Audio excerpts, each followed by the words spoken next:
Hello YouTube, Dave here again. Today we're going to be returning to the city of Cauldron as we look at the ninth installment in the Shackled City Adventure Path, as today we discuss 13 Cages. This installment was released in Dungeon Magazine issue 114 back in September of 2004. So just about 16 years ago at this point. It's kind of crazy to think.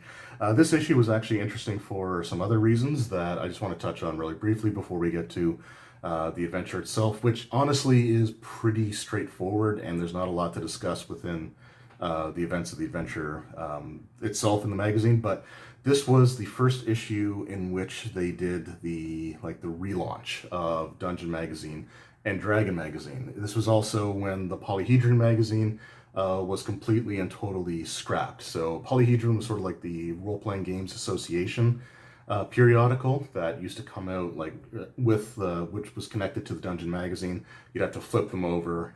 Like one side would have Polyhedron, one side would have Dungeon. The two magazines were put together because neither was doing particularly well. But under Paizo's leadership, the Dungeon magazine became very, very popular. And almost every issue that I owned that had Polyhedron in there was calling for Polyhedron to sort of come to an end.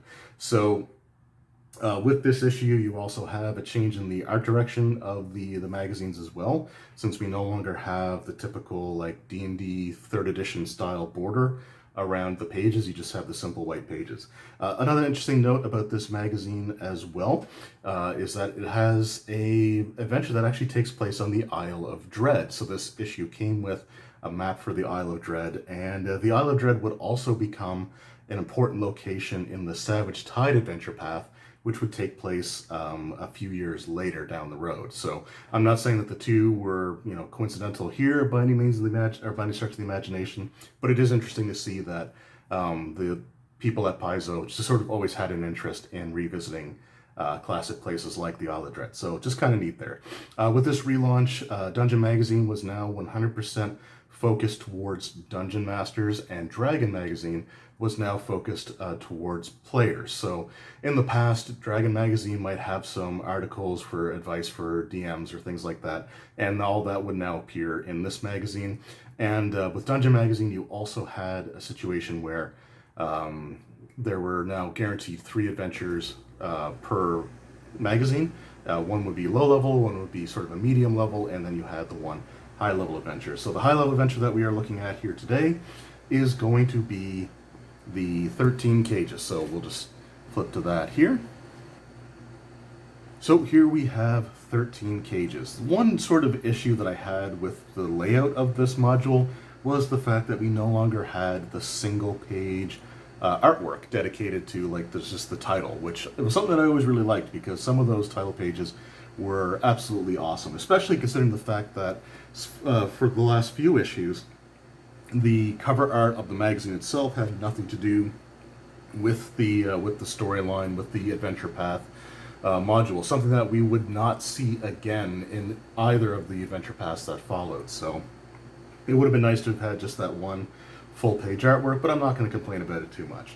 The premise behind 13 Cages is it's the beginning of the end of the campaign, and this is where the player characters finally get a chance to confront the Cage Rights directly. The Cage Rights have been operating in the background since the very first installment of this adventure path with Life's Bazaar, and all throughout they've sort of been manipulating things. They've always been this sort of ominous and unknown presence that's been pulling the strings, but now that they've been exposed, the player characters can finally start taking the fight to them. The Cage Rights themselves have a leadership group of 13 major members. However, only 7 of them are confronted in this particular issue. Now, when it comes to the actual adventure itself, it's honestly very straightforward. With the High Priest of the Church of St. Cuthbert, Jenya Euricus, she approaches the player characters having used a sacred relic for the church that allows her to cast divination, which gave her the knowledge that the Cage Rights are operating in a location known as the Fiery Sanctum, which is just beneath Cauldron itself. So she implores the player characters to take the fight to them, to just disrupt their ritual, because it's only hours away from being completed. This is the first time in this campaign where the divination spell that she has access to honestly gives her a pretty straightforward and urgent answer. The ritual of planar junction requires the sacrifice of individuals known as the Shackleborn.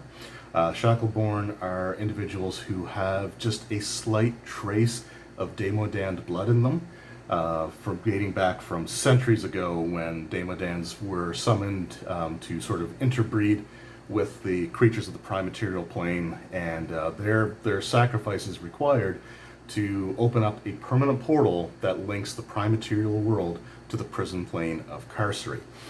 So with the characters descending into the lava tunnels beneath Cauldron, they make their way to the Fiery Sanctum, this ancient dungeon complex that the Cage Rights have taken up as one of their two major bases of operation, the second of which we will explore in the next chapter. But today we're focused on 13 Cages itself. This is honestly a pretty straightforward dungeon crawl, where the players just go through and they start picking off members of the Cage Rights leadership one by one. So we have an encounter with like this female minotaur by the name of Gaw Cleoc. And there's also mercenary groups known as the Flame Warders, and they're sort of like these shape changers that are led by a fire giant who you also confront here.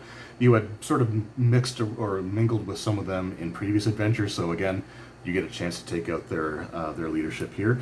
My favorite fight in this, honestly, and like I said, this is really a pretty straightforward dungeon crawl, but my favorite encounter here would have to be the encounter in Molten Wing's lair. Molten Wing is a pyroclastic dragon. You see sort of an artwork of it here. So it's not a red dragon. It is sort of an elemental magma type dragon. And I just really love this fight. It takes place on, in this room where there's just small little pits or small little outcroppings of solid ground to stand on, and everything else is like pretty much just magma. And it is again, it was a very intense fight. I'll talk more about how things went with my group as time goes on. But one of the important key things is that Molten Wing is wearing this very elaborate sort of adamantine collar that has these runes of, these mystic runes on them. The collar, if studied, and if an Identify or Greater Identify or Legend Lore spell is cast on it, it actually is used to, it has like the spelling magic in it. And that's very important for what's to come up next. So the characters, after defeating Molten Wing, they continue to make their way through the dungeon, and like so they just pick off members of the Cage Rights as they go. There's like a tiefling monk that they fight. There's a human conjurer. There's a human assassin. And then when they get to, honestly, my favorite of the Cage Rights, which would have to be Dirid, this guy here. So he is a Shator Demodand who actually has this like vestigial, like conjoined twin growing out of the side of his head.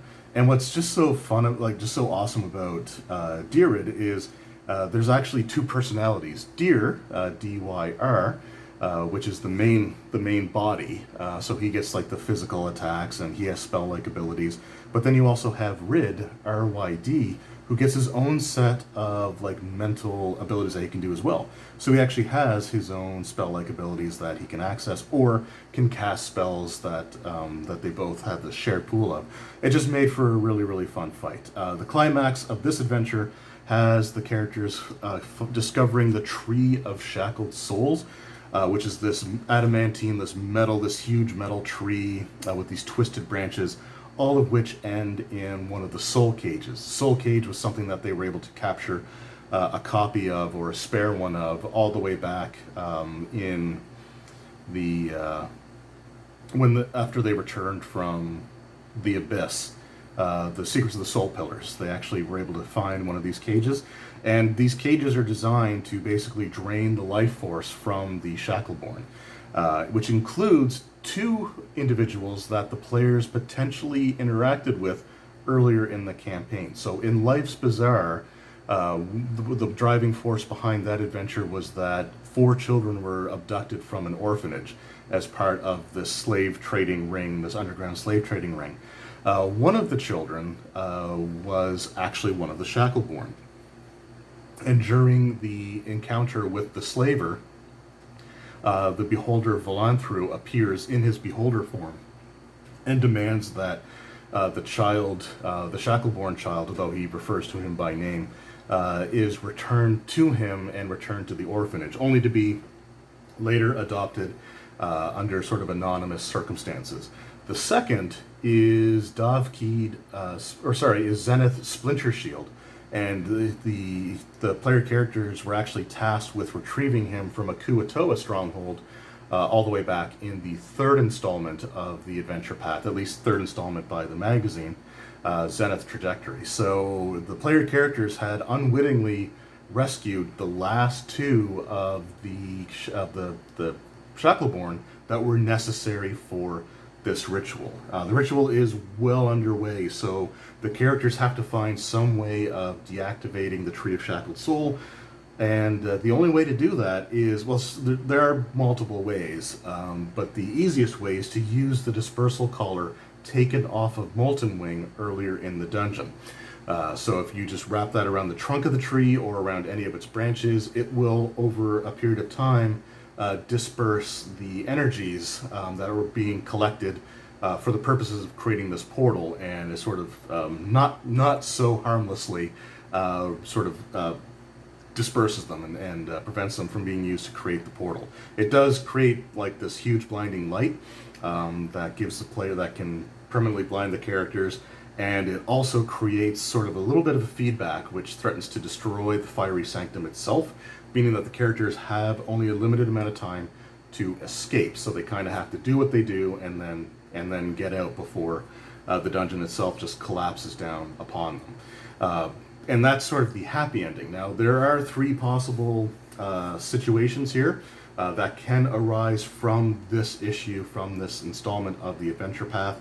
The first is that the player characters simply fail to stop the ritual, and and the portal is opened, and then you sort of have to go off script and determine the way for like either a group of new player characters or a resurrected group of these player characters to sort of permanently close that portal once again. And it's kind of an interesting idea that the failure is not only an option, but is something that can be used to drive even a completely whole new campaign. So I kind of like that idea. The other possibility is that they do physically destroy the tree with attacks or spells or something other than the safest method, which causes the volcano itself to erupt, which again likely kills the player characters. But it also completely destroys the cauldron region. The best case scenario is the one I described, where they use the dispersal collar, and there is still a major earthquake that destroys a portion of the city of Cauldron, but by and large that is sort of the happy ending, and the one that you hope that the players will strive for. And after that, they can reunite with Genya and with other members of Cauldron's government or other NPCs that they developed bonds with.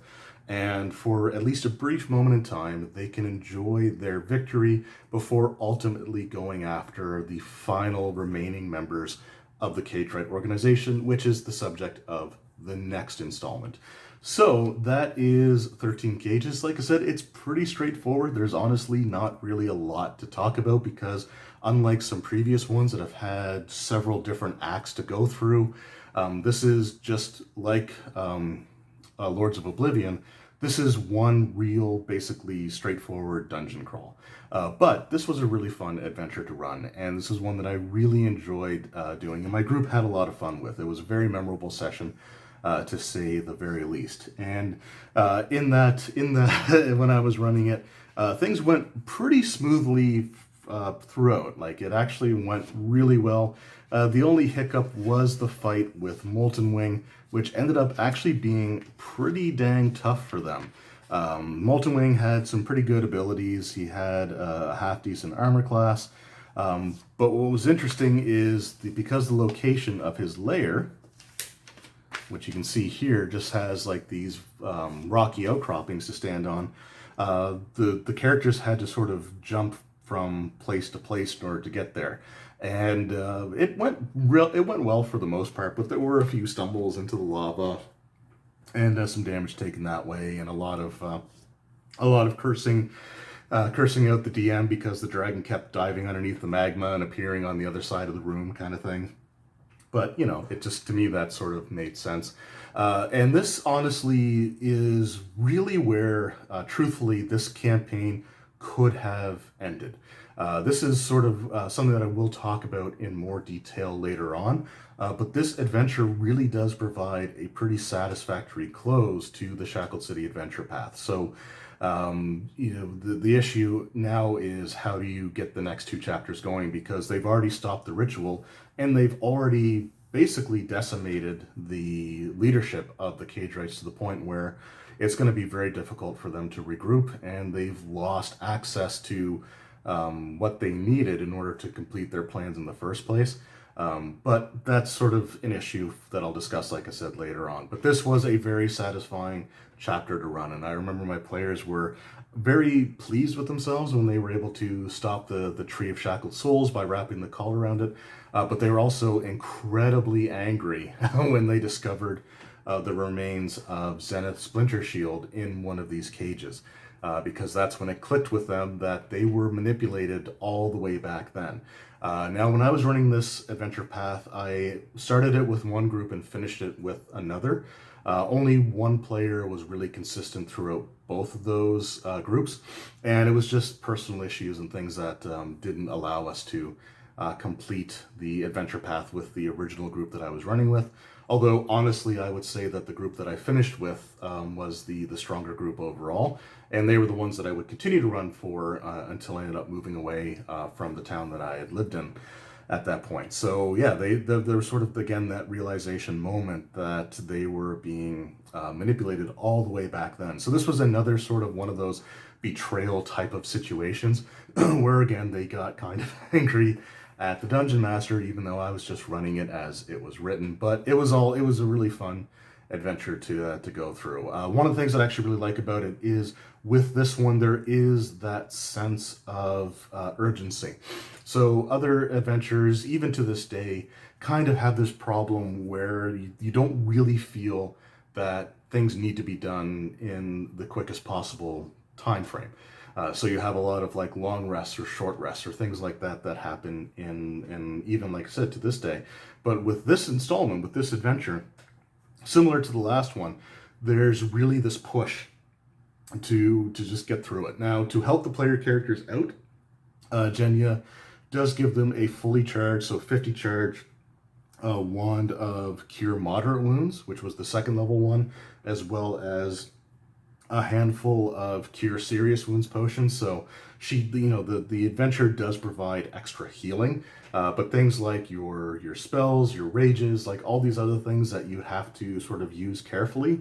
You know, it's possible that by the time they reach the encounter with Dyrrid, sort of the final encounter of this adventure, the characters might be out of a lot of their resources. So it made for a very sort of nail-biting type of encounter. And by the time that my group was done, they had like a third of their hit points at best, and like maybe a couple of their first level spell slots. But by the time they finished it, they were completely drained. But the thing that I got back from them was that they actually really liked the sense of urgency. Like, this ritual is going to be done within just a few hours, so it needs to be taken care of, or, you know, the apocalypse basically happens. So I think that's one of the strengths of this adventure. The encounters themselves might lean a little bit to the easier side as a result, but it's because of the fact that they're never going to get a chance to rest or regain any of their spent resources. So it actually balances out pretty well, I think, overall, because, like I said, with my group, they were pretty ragged by the end of it, but they were able to persevere. So that is 13 Cages. This is, like I said, the beginning of the end for the Shackled City adventure path. You know, again, one of the major climactic moments in the entire campaign. And I've said this with pretty much all of them, but I loved this adventure path, and I had an absolute blast running this one. So let me know in the comments below if any of you have played through the Shackled City Adventure Path or run it. How did this particular installment go down for you? Were you able to prevent the ritual from completing? Did you take the collar from the dragon? Or was it something that you assumed was something else and just some like a means of control, which the group actually debated, but one of them did have, I think it was Greater Identify, that he was able to cast and learn sort of what its abilities were, or what it could be used for. So yeah, like I said, I had a great time running this one, and yeah, it was a very heart-pounding, fast-paced adventure. I think this was one that finished within, I think it only took 2 sessions to completely run this, which is saying something when they're kind of encounter heavy like this one was, and more of a dungeon crawl. But again, absolutely excellent adventure, and just, you know, a very, very high watermark for the campaign as a whole. Anyway, thank you guys very much for watching. Hope you enjoyed, and I will see you next time. Take care.